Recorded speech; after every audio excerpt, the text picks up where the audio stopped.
ঢাকা বিশ্ববিদ্যালয়ের ভবঘুরে যুবক তোফাজ্জলকে ডেকে নিয়ে খাবার খাওয়ানো হয়। ক্ষুধার্ত ওই লোকটি তখনও জানতেন না এটাই তার জীবনের শেষ খাবার। খাওয়া শেষে নির্মমভাবে পিটিয়ে হত্যা করা হয় তাকে। এবার সৃষ্টির সেরাজীব মানুষের আরও এক রাক্ষসের রূপ দেখা গেল রাস্তার বেওয়ারিশ ক্ষুধার্ত কুকুর বিড়ালের প্রতি। অভিযোগ উঠেছে খাবারে বিষ মিশিয়ে হত্যার। গত শুক্রবার রাতে ৬টি কুকুর ও একটি বিড়ালকে খাবারে বিষ মিশিয়ে নির্মমভাবে হত্যা করা হয়েছে। আবাসিক এলাকায় কুকুর বিড়ালের আধিক্য কমানো এবং ওদেরকে দেওয়া খাবারের উচ্ছিষ্ট ও মলমূত্র থেকে পরিত্রাণ পেতে এমন ঘটনা হয়েছে বলে অভিযোগ পাওয়া গেছে।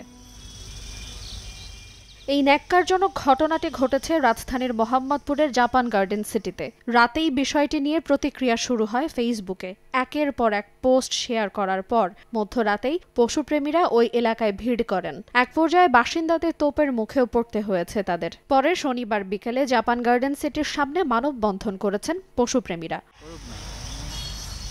আহ্লাদী ও পোষা প্রাণী হিসেবে কুকুর বিড়ালের জুড়ি মেলা ভার। মানুষের গা ঘেঁষা এই প্রাণীগুলো খুবই আদুরে হয়। যে কোনো মন খারাপের সময় এক মুহূর্তে মন ভালো করে দিতে পারে এই প্রাণীগুলো। এজন্য মানুষকে এই পোষা প্রাণীগুলো লালন পালন ও যত্নে অনেক সময় ও অর্থ ব্যয় করতেও দেখা যায়। আর প্রাণীগুলোও নির্ভয়ে মানুষের কাছে এসে আনন্দিত হয়।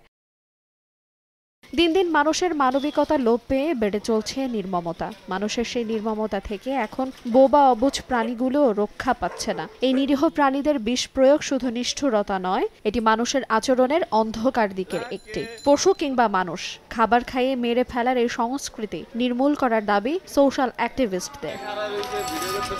আইরিন আয়াত, সময় সংবাদ।